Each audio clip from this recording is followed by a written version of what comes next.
All right, friends, welcome back. It's Mike Mutzel with High Intensity Health. I'm with Dr. Rupy here of the Doctor's Kitchen, and we're going to make an amazing Malay salad. I think I pronounced that right this time. Malay salad, in an Airbnb, so that's what's cool. Yeah. So we're in an Airbnb in London, and we have minimal ingredients, no blenders. I mean, we have minimal things, but yet we're going to make, well, I'm going to like participate in making. Dr. Rupy's going to really do the making. And so we want to break down the barriers about how eating healthy takes a lot of time and effort and so forth. So Dr. Rupy texted me the ingredients. I went to a local market, got it. We don't have every single thing, so it may not be totally perfect. All good. We're going to make it work, man. Right. We're going to make it work. So guide me here. I'll help out, but you're going to be the main So we don't have a blender, which is the first issue. So what we're going to do, we're going to make Malay salads. Lots of different ingredients. Obviously, we've got some mint here, we've got some Vietnamese basil, some lemongrass. That's really easy to get hold of in the UK. I'm not too sure about the US, but some red chili that we're going to de-seed, some red onions. We've got some spinach. Obviously, that's going to be the core of everything. We couldn't get rhubarb, and we couldn't get what's the other thing we could? Oh, spring onions. But you can use loads of different ingredients. You can use courgette, for example. You can use speedy peel carrot to get loads of colours into the food as well. And we've got some baby tomatoes and some peanut butter. We're going to make the sauce as we go along. So people might wonder what the sugar is for. Why do they have sugar? So let's explain that. Yeah. So we've got some sugar here that was mainly for the rhubarb to balance out the acidity, but a little bit of sugar heightens the flavors of everything that we're putting in the meal, and it's really worth that small amount of sugar, right? This is what I'm quite comfortable doing with my recipes. Like, as long as there's a reason and we're not going overkill with the sugar, we shouldn't be fearful of sugar. And this is a good quality sugar. It's got some antioxidants in, but it still has the same biological effect in our body as refined sugar. But it's really, really necessary as part of this meal. So in the context of everything, like half a teaspoon, half a teaspoon. Yeah. And we've got loads of greens, so we've got great fats in the salmon. We're going to make a vegetarian version with the tofu as well, and we've got a little bit of rice noodles. I'm not going to go overkill with the rice noodles. That's a refined, white rice, whatever. But just a little bit again to give some texture and to give some balance to the meal as well. Brilliant. I'm super excited about this, man. One thing too was the sesame seed oil. Sesame seed oil. Oh, sesame seed oil. Yeah. So we got, for men, beta sitosterol. Do you want to comment on that in the sesame seed oil? What? The what? The beta sitosterol. Just for the men, it's really important for prostate health. So I do recommend, because we always get stuck on the olive oil and different things. Throw that into the mix. Pumpkin seed and sesame seed can be a nice alternative. Yeah. I love using pumpkin seed. There's hemp seed oil as well, and I also use what's another one that I use actually? Oh, macadamia nut oil. Have you had that? I have. Cold pressed macadamia nut oil. Again, it's got a similar profile to extra virgin olive oil, and it tastes lovely. It's buttery. It's great for salad dressings. Sounds awesome. Yeah, and I would just like drink it by the bottle. All right. So what's first step here? Cool. Okay. So first we're going to make the paste. What I'm going to do, I'm going to get you to chop up these greens nice and fine. So we've got the Vietnamese basil and some mint. We'll chop that up nicely and put it into this bowl here. Okay. And then we're going to go into the lemongrass. We're just going to use this part of the lemongrass here, right? This bit is really stalky. I don't know if you've ever used this before, but this is great. If you cut this part off and then you put it into curries or stews or anything like that to infuse the flavor of the lemongrass. But this is the soft bit here that's actually going to go well into a paste. Okay. So you use this bit nice and fine. And then the same thing with the red chili. I'm going to slice it in half, de-seed it, take out the heat. We're going to use all the skin, obviously, and the rest of the red chili here. And then we're going to dice this up as well instead of using the spring onion. And then put that into here, and then we're going to make a paste out of it as well. Love it. Cool? Fantastic. All right, I'm going to get on with the garlic and then try and puree this as much as possible. Now, so prior to that, you took the skin off. Yeah, sorry, we took the skin off. No worries. So ideally what I would do is have a pestle and mortar, and what I do is I take the skins off the garlic and then just bash that into like a nice rough sort of paste. Yeah. But as we don't have a pestle and mortar, we're just going to do it Airbnb style. Yeah. Right? Which is fantastic. That's why I love Airbnbs. The hotels, you just don't have this versatility. It's incredible, right? Yeah, and it's great. Yeah. And one of the things I love about these sorts of salads is that it's a real great opportunity to get all these incredible phytonutrients that we find in ginger and in garlic. So I keep on saying phytonutrients. So these are basically the plant compounds that we find in these sorts of herbs and spices. So in ginger, we have like a whole selection of gingerols, and they've been shown in both lab studies and the associative studies to reducing things like inflammation. We use it in the NHS as actually something for pregnant ladies to reduce nausea. I think that's very well known as an antiemetic. Wow. And it's a phenomenal ingredient. I tend to use like even the skins that I just removed and discarded them, but you can actually put those skins into tea, just give them like a good scrub, and just some flavors that, and a little bit of honey or something like that. Makes a lovely green tea, It's just super, super interesting. I can't actually imagine most meals without garlic and ginger. Me neither. Yeah, like honestly, I've grown up with so many different Indian sort of recipes and recipes from all over the world, like Chinese and even French, European, Italian. They always use garlic. Always use garlic. And so you notice with all the recipes that I've put on YouTube and my Instagram, I use these sorts of things all along. Yeah, I don't smell any on you, which is good. Which is good. Yeah, I've got no turmeric stains on me either. Yeah. So Rupy, right about here, hey? Yeah. Perfect, man. Yeah, perfect. When it changes color. Yeah. And then I would normally leave these ends on, but do you trim them off? I'll trim those off. Okay. Yeah, I'll trim those off. Those are stalky bits. You want to get that in your tea. Okay. Yeah, so I'm going to try and do this as much as possible. Yeah, garlic's amazing. We absolutely love it. Yeah. So I mean, garlic is the flavor base for a lot of different cuisines as well, and it pairs wonderfully. It gives a nice little nice heat as well. I don't know if have you made your own hummus or bean paste or anything like that? My parents have, and I've observed it, but I personally haven't.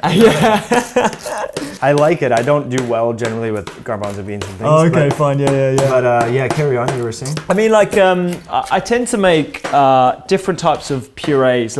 Sometimes with field peas, sometimes with different types of beans, types of lentils, that kind of stuff.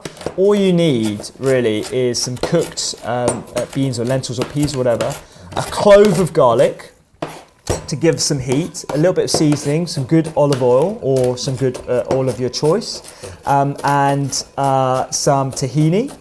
And you just blend a little bit of hot water and you just blend, and that's how I make loads of different pastes like that. So you just have some crudités, some carrots. It's phenomenal. That's amazing. Okay, so I'm going to try and do this as fine as possible. You've done a great job there, dude. You did it quicker than me. One thing that I do, I don't know if this is proper or not, but I'll take the garlic and ginger and press it. You like to do that too? Yeah, definitely. It's great. So the goal was to make this really fine because this is going to be kind of a dressing of sorts. Yeah? Exactly, yeah. So this is going to be the garlic and the ginger here. Love it. And we'll put that top there.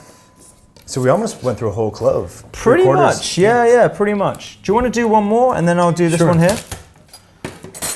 So that's it, garlic and ginger, lemongrass here and mint and so on.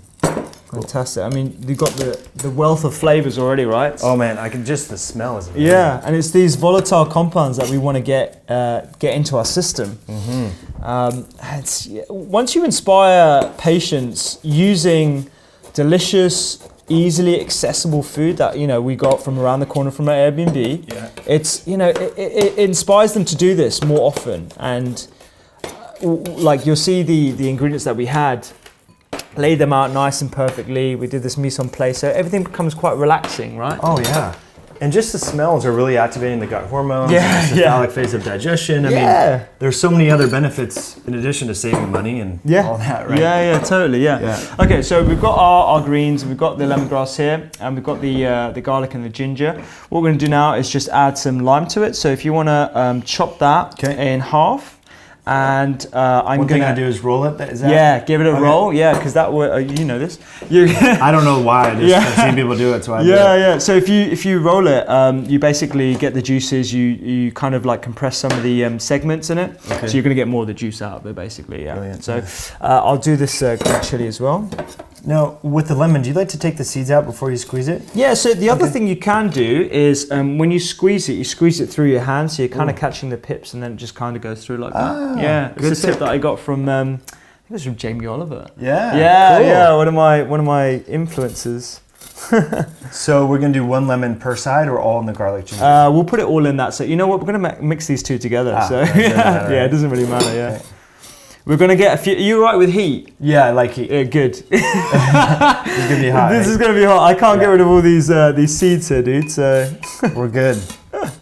Love heat. Okay. So it's interesting. It's really the seeds that garner the hot. Yes. Yeah. So when you're taking when you ingest the seeds, that's where you're getting a lot of the heat. I mean, I don't know if you've ever had Scotch bonnet. No. I mean, I've had it by accident, and that stays with you for a while. It does stay with you. Yeah. There's nothing you can do about it either. We've got like a really famous carnival in England. You probably heard of it, Notting Hill Carnival. It's like a Jamaican Caribbean sort of festival, and we have a lot of jerk chicken and that kind of stuff. So yeah. So with the onion, we're gonna slice that in half, and just slice it along this way and try and dice it. So we'll get that nice and fine, and that will go in this section here. So we're going to make a little bit of a dressing here with the soy sauce and some of the sesame oil as well, and that's really going to bring everything together. And then on top of that, I'm going to add some peanut butter. Well, actually, this isn't peanut butter. I could just get hold of some almond butter, which is just as delicious.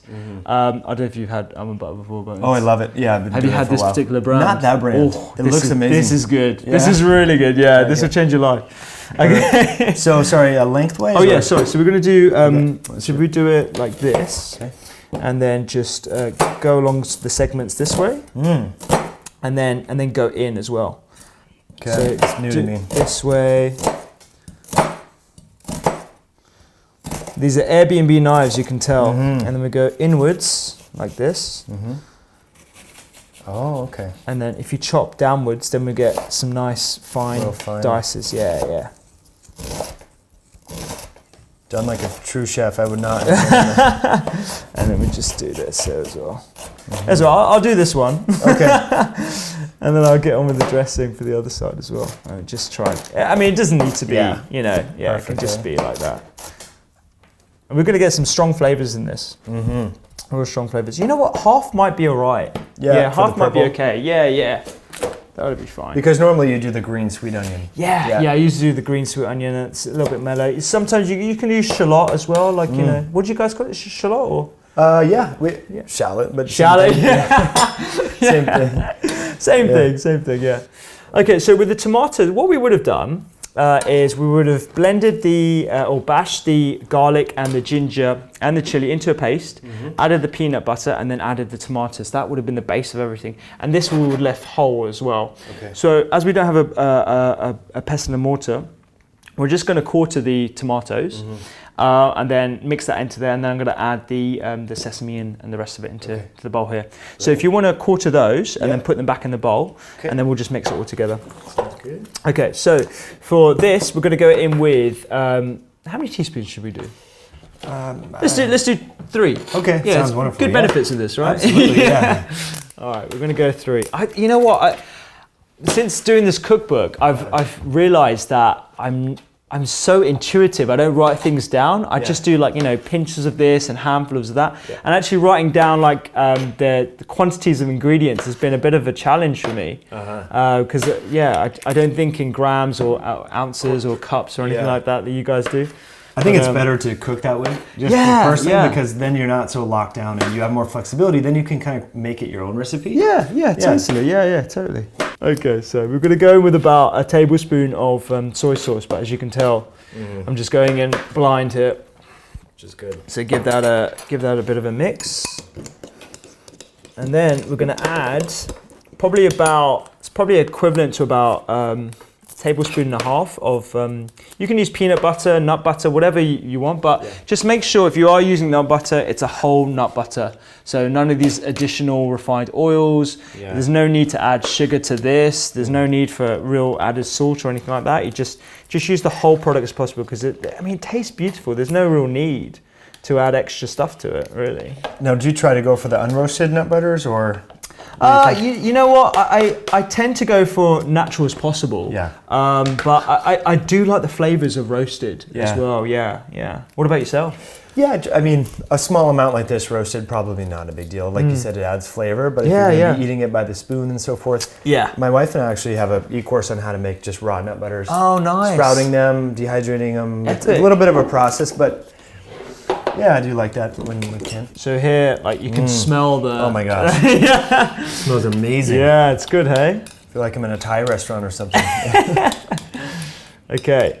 So, I mean, this is simple. Like, you don't need to, and the rest of it is really about your personal preferences as to what kind of vegetables you want to use, right? You can use collard greens, you can use kale, you can use courgettes, like we said, or speedy peeled red carrots. Anything that's going to add phytonutrient density and color to this is perfect, right? Awesome. So we're going to add a tiny bit of sugar because I think it will heighten the flavor of this. So a little bit of sugar. Sorry to all the low carbers out there. They're gonna hit the dislike button and leave right now. Yeah, they're gonna be blown up. That's it.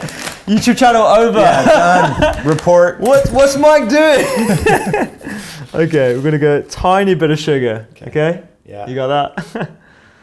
Tiny bit of sugar here, and we'll take this away. This goes over here. Now, normally this would be in a blender or mortar and pestle. It would be mortar and pestle ideally, but you know what? You know, I don't have a lot of time in the evenings, and sometimes the quick way is just more convenient. If I have time, I like the process of using a pestle and mortar because, you know, it's kind of like a mindful process. Yeah, like going like 10 minutes, just like, you know how Buddhist monks sweep in their monasteries, or, you know, people do some repetitive action just as a form of like just mellowing out everything else in their life. Pestle and mortar, just going round and around and around and just like watching something develop is something that I find a lot of pleasure in. I know that sounds really kooky, but you know what? It's brilliant. Like, I think it's great. I mean, now I live, I recently moved into my own flat a couple of months ago. Yeah. And I can't tell you how wonderful it is to have my own kitchen, like everything in order, like I'm super clean with everything. I know exactly where every ingredient is. I have like my own spice cabinet. And yeah, the whole process of like using pestle and mortar, it's just, I love it. So it's awesome. Cool, right? Really cool. Okay, cool. So do you want to roughly chop these? And I'm gonna get on with preparing the sesame seeds. So put that over there. So we're going to go in with a little bit of the sesame seeds here. These are just raw. You can slightly toast them and get some color on them, but we're just going to use these to add a little bit of like fats to the meal as well. And then we are going to toast them a little bit later and use that to dress the salmon as well. So that's all good, Snap. I'll go in here. So that is essentially the base of our salad right here. And we're going to add the tomatoes. So we'll add the tomatoes to this. Goes in here. Give this a mix up with the rest of the ingredients. So we've got the red onions, we've got the mint, the Thai basil, the lemongrass. That's all going to be wonderful in there. Do you want to give that a mix with? I've got a spoon here. You can use that. Keep your hands clean. I'm just going to wash my hands real quick. No worries.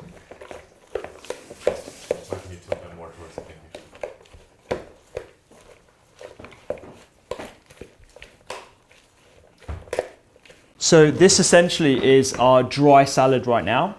And in a bit, we're going to add the rice noodles, and then we're going to add the paste, and that's really going to bring everything sort of together. And then right at the end, that's where we'll place the salmon on top, and that way it will stop everything from getting a bit too mushy, and if you to put this in now and let it sit, by the time we've cooked all this kind of stuff, it's going to get a little bit soggy and stuff. Yeah. So you want to keep everything vibrant and fresh, and we've made a bit of a mess as well, so it gives us an opportunity to clean it all up, make it all nice and pretty, and then then we can do our salmon. Really? So we're going to do rice noodles now, and all we're going to do with this is place this in some boiling water for about 5-6 minutes. Keep it nice, kind of like a little bit of bite to it. And then at the same time, we're going to do the salmon. We're just going to do that real plain, a little bit of seasoning on the outside, just pepper. Pan fry it on one skin side down to get some color on the skin. Turn it over, and then by that time, these will be done, that will be done. We can just bring it all together. Awesome. Cool, man. All right, let's do it. So we've just got some boiling water. And we're going to take probably about 50 grams, I'd say. I'm very bad at the weight stuff, but yeah. A handful, small handful. A small handful, so just about that much. We'll place that in our saucepan here, simple saucepan, and we're just going to cover it with the hot water. And just let it sit there for 5-6 minutes, and then we'll just fish that out. You know what, we haven't actually checked if we have a sieve. Yeah. Probably don't. But we probably don't. We use a fork, yeah. Okay, cool. So we're gonna coat the salmon with a little bit of oil. Now, do you normally use ghee or butter or olive oil? What do you like to cook? You know what? I actually like to use a little bit of olive oil. Now, if you take olive oil at too high a temperature, you will destroy the oil, unfortunately. That's why, and this is key, you don't want to keep your pan at like a high heat. There's no need to have your pan at high heat. And that way you won't destroy the oil, and you won't actually cause charring of the skin as well, that can actually cause rancid effects. So yeah, I tend to prefer using that approach. Yeah. But you can use ghee, you can use like lots of different types of fats. Seems on. Yeah, it's kind So of. guys, normally we would cook on stainless steel. Yeah. Yeah, but we're in an Airbnb, just breaking down the barriers. Yeah. Cool. Okay, so you just want to have a little bit of a sizzle. And what I tend to do is just gently press the skin into the pan, and that way it will stop the skin from curling up. And that way you get a nice sauteed crispy skin on the outside. Should have had a manicure before this. And then once you pressed it for about 60 seconds, it will hold in its own. And that's all you need to do. How do you like your salmon, Mike? Medium's good. Medium good? Good. That's how I like my salmon. You don't want to overcook salmon. It can get very dry and flaky pretty quickly. So if you had multiple pieces, you would just do one at a time? Or, yeah. I mean, I would do them all at the same time. Yeah. I get my fish from my local fishmongers, right? Rather than go to the supermarket, because I feel that they can advise me better about seasonality of fish, which I've only recently discovered it's a proper thing, right? And actually seasonality and choosing fish at certain times is better for the environment, so we're not demanding cod all year round or haddock all year round or whatever. I believe the cold water fish at this particular time of year is actually quite easy to fish, and it's kind of in season right now. But yeah, I like having that relationship, and we can sort of talk about food, and we can talk about like the ways in which to cook it, and I'll show them pictures of how I cook this and whatever. So what awesome. I tend to, if I'm catering for guests or I've got people around, I'll have a big piece of the salmon fillet. I get a giant piece, and then I'll cook it in this way, and then I'll divide it up afterwards. It just means it's easier to handle with these kind of small, slim fillets. It's not always the easiest to cook, like one bit after that. So the idea, you blacken the skin, you were mentioning. Yeah, so I'm going to saute the skin, but I don't want to get it too. I have to use a fork, and I'm just going to be very careful about scratching the pan. This is Airbnb cooking right now. If my mum's watching this, she'll probably be horrified that I'm using a metal fish line. But Airbnb. So it probably takes about 2 to 3 minutes on the side, and then just flip it over and just have a look at the skin and just see if it's something that you're happy with. Ideally, I'd have it probably a little bit more cooked than that. Yeah, but it's super hard to cook when it's like this. Now, what else? Like grilling with cedar plank and things, is that something you do, or you like to? Yeah, I mean, I've done grilling before. Barbecue's not my forte, but I have a lot of plants in my diet these days, actually. Like, I'd probably say 80% of my diet is plant-based. Cool. And I like to see meat and fish as a luxury item. And that's, I mean, this kind of quality of food is very expensive for a lot of people. So trying to mimic exactly how I'd want other people to live and actually have access to food. Right. You know, being an NHS doctor and, seeing patients from all walks of life, those who are affluent part of society, those who are from the low socioeconomic, I really want to reflect everything that I talk about in my YouTube channel, in my Instagram, and my blog, to be relatable to everyone. I want healthy eating to be inclusive, rather than only for people who can afford certain types of oils. I want to kind of give people hacks to get involved in this conversation, because that's how we're going to instigate real change, right? If we can get more people eating high quality foods, it's going to have availability of high quality foods for everyone. And that education process is super important to me. Yeah. Okay guys, using very elaborate tools, I'm going to take the rice noodles out. Just get right on the fork here. Just one more. So we've just got this lovely piece of fish that's sauteed on both sides. We've got a nice crispy skin. We're just going to chop that and then place that on top, really. Okay, so we've got our lovely rice noodles. I'm just going to take this over here and then put the noodles in and then mix everything together, probably with my hands. All right, so this is where everything gets exciting. This is where we bring the whole dish together. We've got a lovely salmon, and we've got our salad, obviously, that's dry, and then we've got our paste. So here we're going to go in with the rice noodles, mix this in all together, and mix this through, and then we're going to add the paste as well. So I'm going to add half the paste because I want some to go on the fish itself. And then I'm just going to use my hands, okay? Sounds good. Nice and washed. So just mix this all together.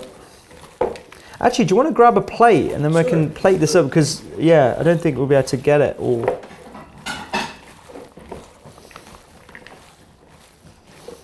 Okay, so you've got the wonderful peanut, the ginger, the garlic, everything is just coming together absolutely beautifully. So we eat with our eyes, so presentation is super important, obviously. And I'm sure our camera guy is, Sam is very, is looking forward to this, hey? And we're just gonna plate up nicely with our fish. I'm gonna just slice this in half just for presentation. All right, so that's gonna go on top like that. There we go. And we've got a nice little drizzle of this on top. And then a little bit of sesame seeds that you can toast, but I won't toast it this time, on top. And a little bit of the oil, all on top. So the finger on the Yeah. just moderate how much comes out. Yeah, exactly. Yeah. So a little bit of finger on top. That's a little hack. Yeah, that's cool. And yeah, so you can see you've got a lovely pink salmon in the middle. Gorgeous salads. You can put this in a bowl. You can have it with lots of different flavors, lots of different greens if you prefer different sorts of greens. And that'll be our Malay salad. Oh my gosh, it looks amazing. It smells amazing too. Yeah, it smells good, right? Yeah. Rupy, this is fantastic. Cool. And this is our tofu. So we're just going to warm it through really, just by getting a little bit of sauteing on one side. Probably only going to take about 1 to 2 minutes on each side. And really it's to warm it through so it just becomes nicer to eat with, really. You can make a big batch of salad like this, right? You can keep it in your fridge. If you want to add a different protein source, you can choose whatever you want. We can use tofu like this. If you get a nice bit of fish during the week, or you have access to some nice chicken, just make that up, and then I mean, this is kind of hard-boiled eggs. I was thinking exactly hard-boiled eggs. Yeah, that would work, right? I mean, I often make a lot of my co-workers jealous about my lunches, so I just pack them in some glass Tupperware, and I take it to work. And they're like, "What are you eating? How do you create this?" Because I just did the night before, but I make a big batch of it. So awesome. Yeah. So batch cooking is really good to save time, right? Because then you make it once, eat it many times. Yeah. What I like to do in terms of batch cooking is that I try and make my staples as much as possible. So like I'll make like 4 sweet potato, but what I like to do more fresh is like the salads, the greens, the vegetables, because if you're going to cut them and wound them, then the phytonutrient density will go up initially, but then it will go down as you keep it. So if you're going to make it on Sunday and you're eating it on Thursday, you're not going to get the same nutritional content. So having little hacks, like always having some sweet potato nearby, or like those staples, means that you're doing less cooking, but you're still getting the nutrition fresh components. Exactly. Yeah. Brilliant. So it's loads of different hacks. So we're going to switch this around. Now for you, how often are you eating tofu personally? I probably eat tofu every couple of weeks. It's not something that's a staple, but then like nothing apart from plants is a staple in my diet, to be honest. Like I might have salmon one week, I might have steak one week, I might have tofu. I just like to mix it up, really. Yeah, there's a lot of good health benefits. Soy isoflavones. Yeah, you've got the ginseng, you've got like loads of different phytochemicals that we find in tofu. There are associations between like reduced breast cancer risk. It's anti-inflammatory. It's one of the reasons why we believe the Japanese diet is so health promoting, and there's even in the NHS we actually we actually suggest having soy products for postmenopausal women as it's associated with reduced side effects from the menopause. So, you know, in moderation, I do like soy, and I think it's nothing that we need to be afraid of. But like I was saying earlier, quality is king. And you really want to be looking at quality sources of all different sort of components to your diets. And that includes meat, fish, and tofu and stuff like that. First of all, I'm just going to slice the tofu. You can do it any way you want, really. I like having like nice little rectangular chunks like this. And this is a good quality tofu that you got, right? Yeah, it was organic, non-GMO, so. And it's got some spices. I think it's got some almonds through it in the ingredients. So yeah, so that's our tofu there. We're just going to go in with our nice salad bowl. And again, in exactly the same way, just going to present it onto the plate here.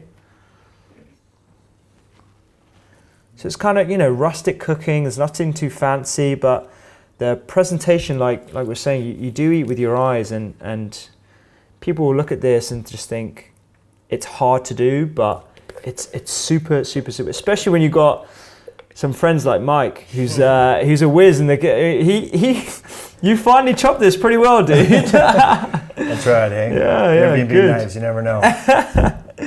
Okay. So we're just gonna present our tofu in a nice way, just on top like that. Almost like it's a steak, hey? Yeah. Almost from out here, it looks like meatloaf in the sense of turkey loaf, yeah. Yeah, I see smoke that. on it. We're just gonna add a little bit more of this paste on top. Just that peanut flavor. Yeah, that come through. And we're gonna do a little bit of pumpkin seed, not pumpkin seed oil, sesame oil on top. Makes it chefy. And a little bit of sesame as well. And you can toast the sesame if you like, but yeah, that's done. Wow, looks amazing. Epic. Not bad, hey? Fantastic. Dr. Rupy, thanks so much for coming on. This was Anytime, absolutely man. fantastic. Anytime. Yeah, So your yeah. book coming out. I want folks to learn more about that. Let's talk about that. So my book is super overwhelming that I've got a book coming out, but it's coming out in January 2018. It's going to be published with HarperCollins. It's going to be called The Doctor's Kitchen, and it's really going to be a culinary foodie journey through food and medicine. So how we can make delicious, culturally relevant food every single day of the week, and how we can inject phytonutrients and all this different nutrition, and why food is so medicinal. I talk about food genomics, the microbiome, the effect of inflammation, mindful cooking, stress reduction techniques, how to use like sort of little kitchen hacks to make sure that you're getting this sort of nutrition on a daily basis. So hopefully I can make my profession proud. I've used a ton of research that's gone into the book, and it's all referenced. So yeah, I'm super excited about it coming out, dude. I'm excited. I can't wait to try some of the recipes, including this one. This is absolutely fantastic. In an Airbnb kitchen with minimal like utensils and things like that. You texted me the ingredients to go find at a local market. So if we can't do this in this environment, then it's really not possible. So you guys can do this. It's amazing. So really appreciate it, Dr. Rupy, The Doctor's Kitchen. If you guys like this video, please give it a thumbs up. Please check out The Doctor's Kitchen on YouTube, on Instagram. Rupy's the man, and I'll put the links in the show notes below. So thanks for tuning in, guys. Talk to you soon. Cheers.